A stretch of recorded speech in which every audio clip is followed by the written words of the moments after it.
Hello and welcome to another electrifying episode. A360 is back with more exciting content than ever before. Your to-go source for all kinds of entertainment. And I am your host, Queen Dagogo Ibanigo, on Instagram at Alex Reina, bringing you the latest in the world of entertainment, from movies, music, food, fashion, dance, everything you can think of entertainment. I got you. And before we go to today's topic, let's just take heads up rounds of everything that's been happening in the world of entertainment. So first on our list, we know last week Sunday, Big Brother Nigeria ended, and the winner was Kelly Ray, who is a married couple, and it was really amazing. A married couple literally won this show for the first time ever, and he went home with 100 million naira. So the second one we have is Taylor Swift. Taylor Swift now is the richest female artist in the world, richest female artist. So Rihanna was there, but Taylor Swift comes second after Jay-Z, who is the first richest male artist top in the charts. So lastly, we have this movie, Farmer's Bride. It's a new movie and it has made $89 million or 89 million naira, sorry, in 12 days. I think everyone should go see that movie because I don't even want to talk much about it. I've not seen it myself, but it's making a lot of money just in 12 days. You can just imagine how much people make in the entertainment segment rather. So today we are going to be talking about filmmaking. So sit back, relax, and let's explore the magic behind the screen together. So go on a quick break and be right back.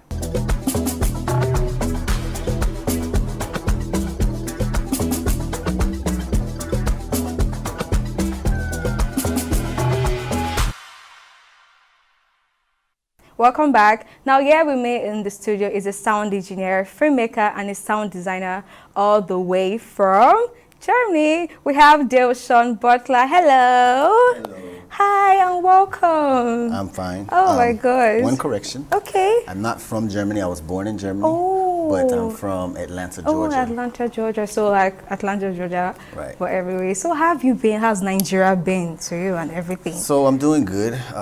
Nigeria's been great. Okay. What do you like about us? I love the community. I love the love that Nigerians give to each other. Okay. And they give to others. A lot of people don't get to see that. Oh, they think so we're unique. They think that Nigerians are just rough and hard and stuff, and I'm not going to say that they're not. They do talk very harsh sometimes, Okay. But they have a lot of love. They have a lot of respect.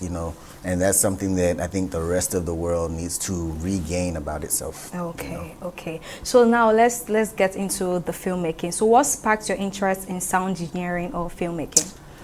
So I started off in music. Okay. I used to sing and rap. I used to write my own music. I used to make my own beats. Okay. I was with a group at some point in time, and one of the main engineers went to jail, so we had no engineer. So I went to school for it so that we can keep it going, and then when he comes back, it'll be two of us to work. Oh, that's good. And I eventually ended up going solo, doing my own thing. Oh, wow. And then, so I went to school for it one time to get a certificate. Okay. And then I tried to get into a bunch of the studios in Atlanta, but they didn't seem to be taking me serious. Oh. So I went to school for it again to get a degree in it. Yeah. And the school I went to happened to be a film school, which I didn't realize. But I knew that they had the music classes and the sound, so I just figured all sound was the same thing. Same thing, yeah. So I figured if I go here, get a degree, they'll let me in the studios, I can start running sessions, and I could be with all the celebrities and stuff. Good. But what happened was they taught me everything about film. Oh. From pre to post, directing, producing, everything. Okay. And within the sound department, I realized that what I was doing for music, it's the same thing that you do for movies and TV. Okay. So with that, I was like, here in Atlanta, there's 1 million studios. Yeah. A lot of them are rap and stuff like that. I hear all the stories about how some labels don't like to pay, they don't like to pay on time. Okay. And I was actually going through some of those things myself. Yeah. But then I didn't hear those same things about movies. Oh. And so I was like, you know what, let me take my talents over here and see what I can do. Okay. And I ended up loving it even more. Yeah. I love everything entertainment. That's sound is my baby. Yeah, like you said. You can't do.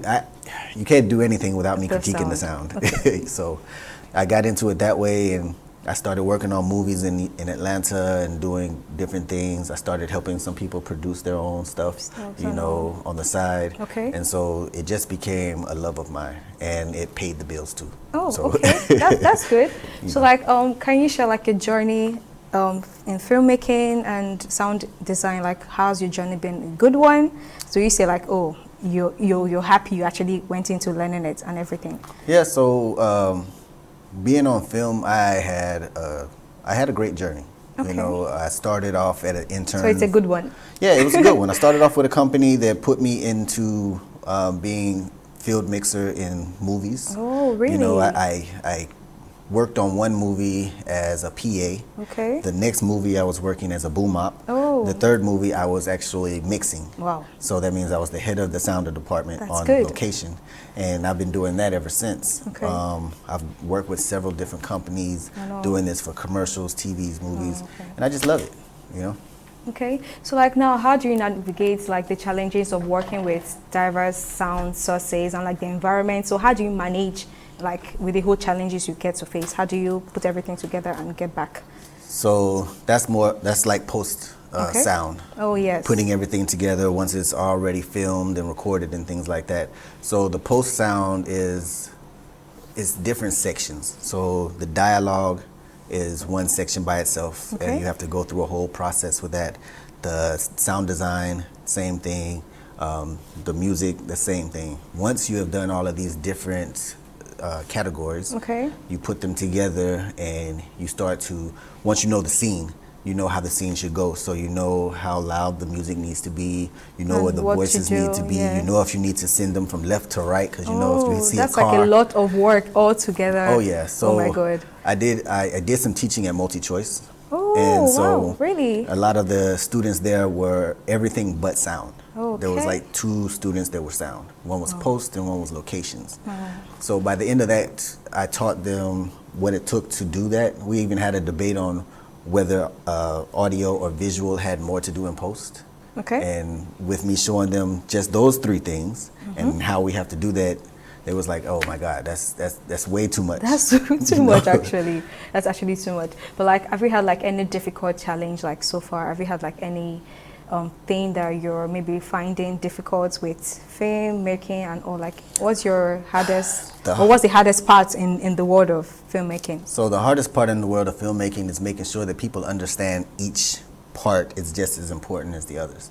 So because I come from the sound department, I got to know that a lot of producers, a lot of directors didn't really understand what sound was, or they didn't really care to understand. They figured it was just you sitting over there pushing a button. They didn't understand what all went through it, and why they had to pay a certain amount for us to have the people we needed and the gear we needed. They figured, hey, you should just be able to come in with a recorder and do it all by yourself. They don't know like you the know. work in it and all. And So yeah. let's just go on a quick break. We'll be right back. So stay with us. We'll be right back.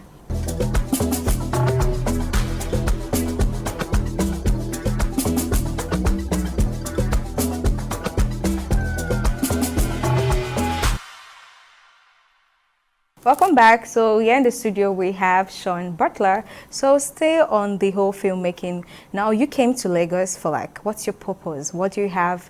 What do you intend to do in the whole filmmaking in Lagos and Nigeria generally?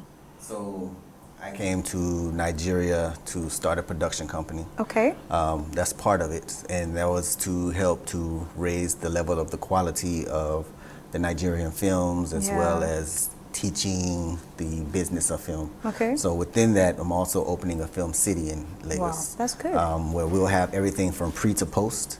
Really? Here in Nigeria, in Lagos, so Wow. that you can compete with US, you can compete with the UK, makes a and lot be of able to have everything you need here, you know, because a lot of the movies that actually go to theater or Netflix, you have to send a post to South Africa or Morocco. Those are the closest places with post-production. So I'm bringing all of that here. We'll have sound stages, we'll have everything that you need. There's nothing that you won't be able to have in this film city. You know, it'll be a one-stop shop for crew and others, as well as a tourist place. So we're looking to bring in money from other places here. Okay. We're looking to bring in those international movies here so that we can help stimulate the economy. We can teach the independents the business of film, as well as teaching them the standard of film that they need to be striving for to get their films made and to be able to make money off of it, because nobody wants to do films just for a hobby, you know. People do this because they love it, but they want to get paid. But a lot of people are only creatives, and a lot of times they don't understand the business part of it. So I'm here to help bring that knowledge, help to teach, help to, you know, raise Nollywood up to number one. Okay, that's really good, because we really need that in Nigeria. But like now, how do you go about, like, let's just say funds, or maybe to get the equipment and everything you need? Like, how do you want to go about it?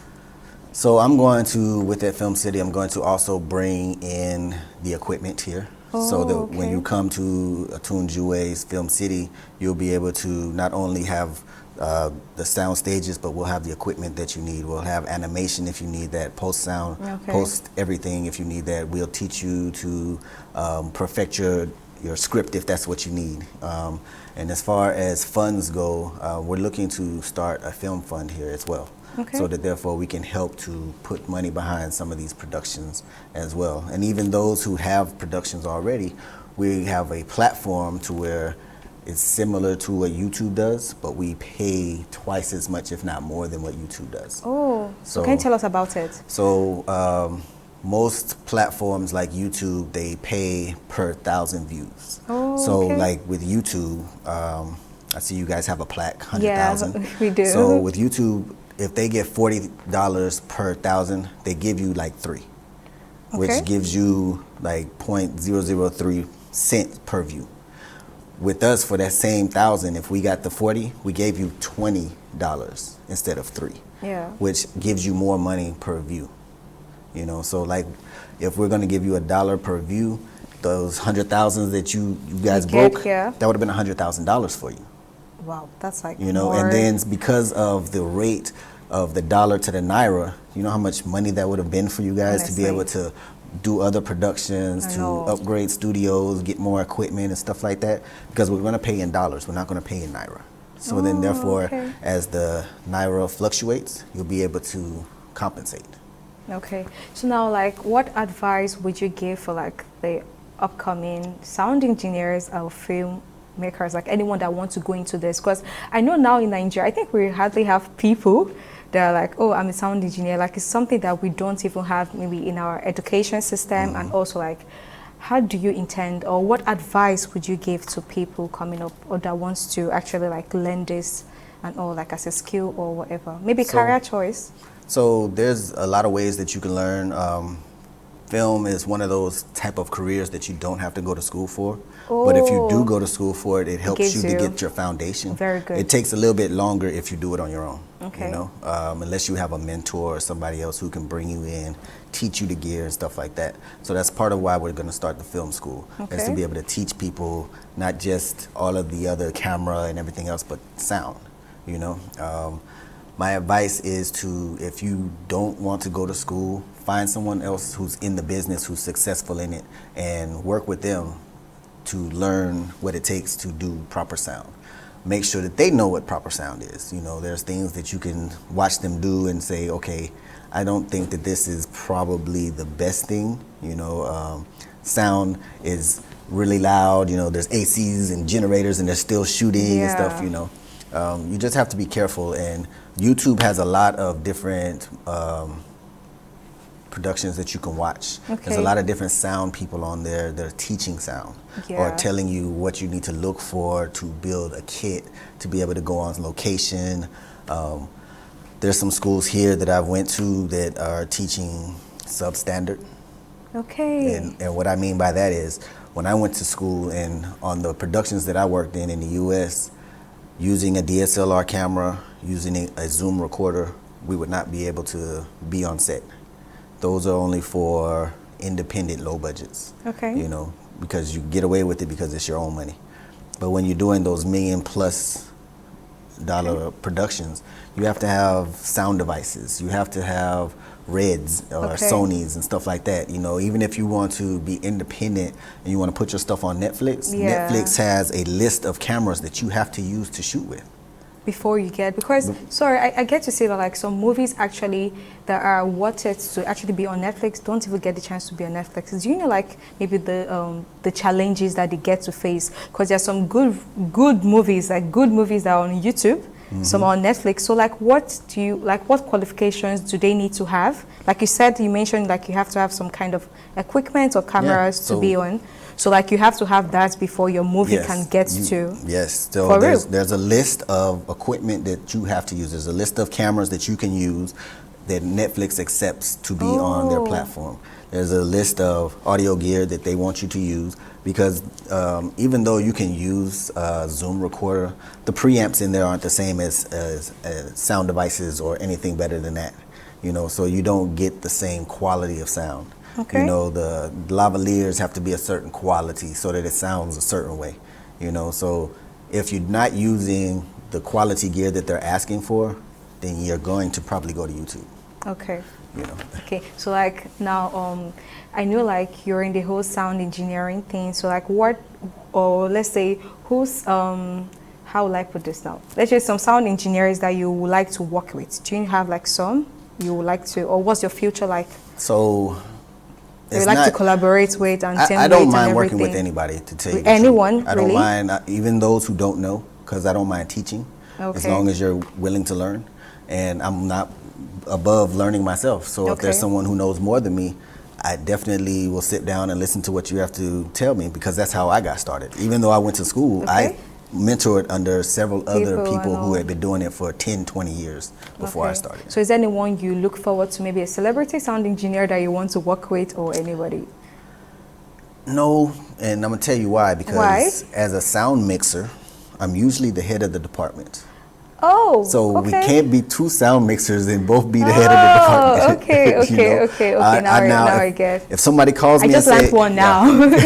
So if somebody calls me and says, "Hey, I have a job, but I need a boom op," and this is their job, cool, I'll go work with them. But if it's my job, I'm going to be the mixer.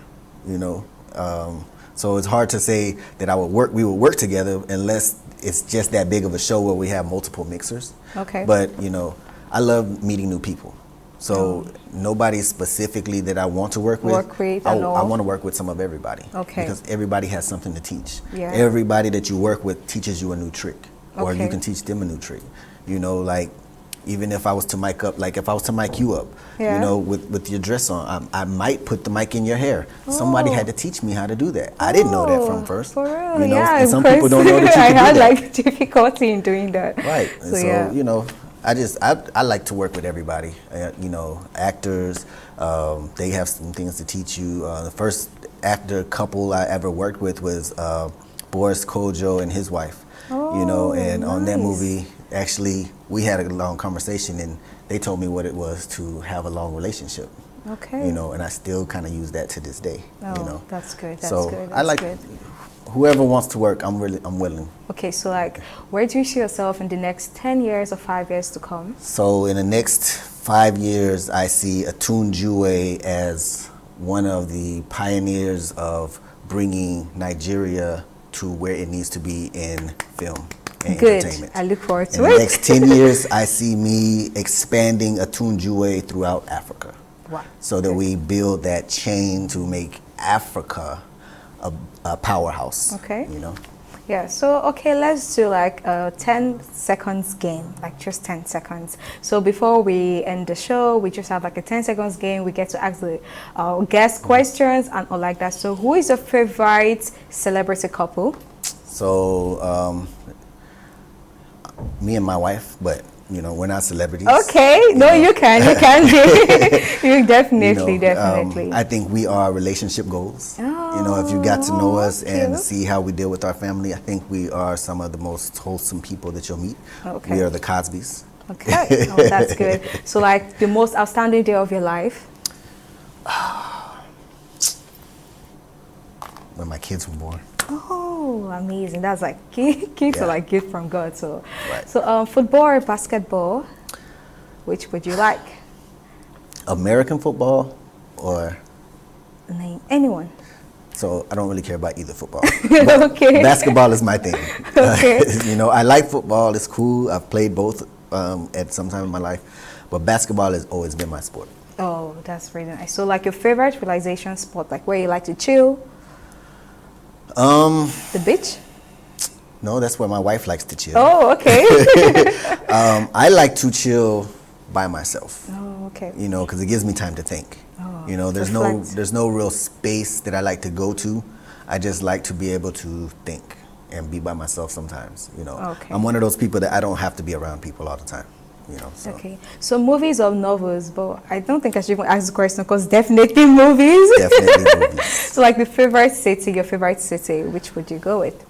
So my favorite cities are the last two I've lived in, Atlanta and Lagos. Oh, I think Lagos is it. So like Nigeria.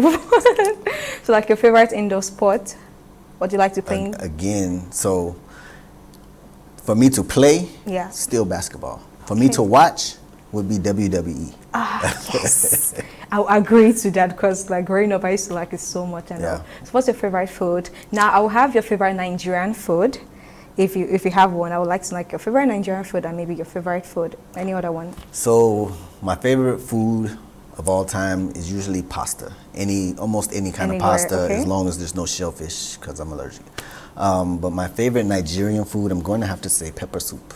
Ah, good.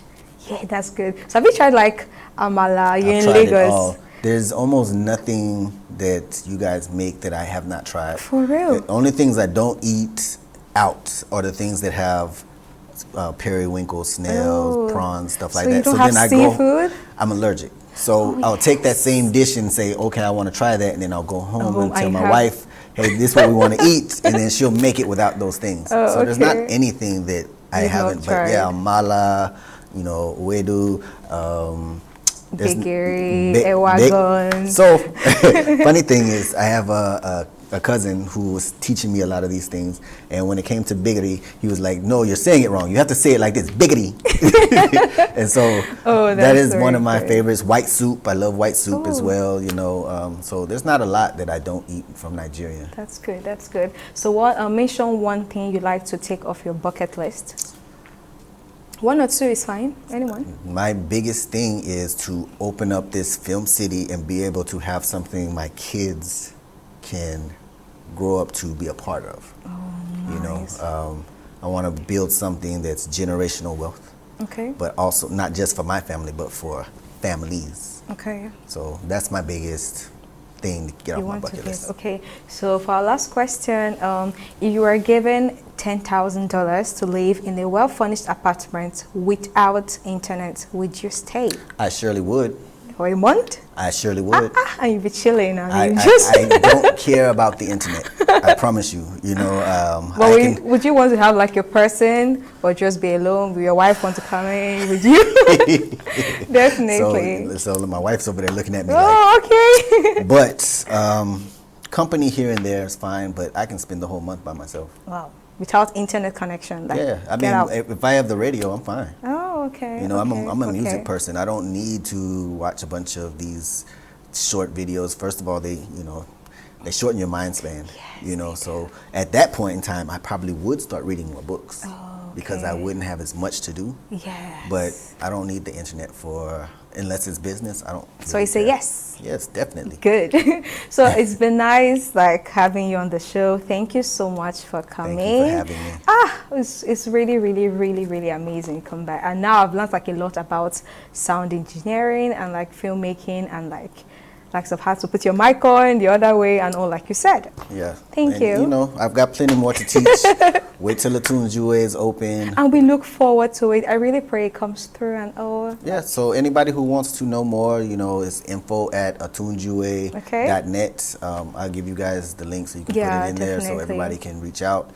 If you want to know more about the platform, if you want to know more about the Film City, or if you just need help on productions, just let me know. We'll work something out. Okay, thank you. So guys, that's all we can take on this episode of E360. See you next time. Bye for now.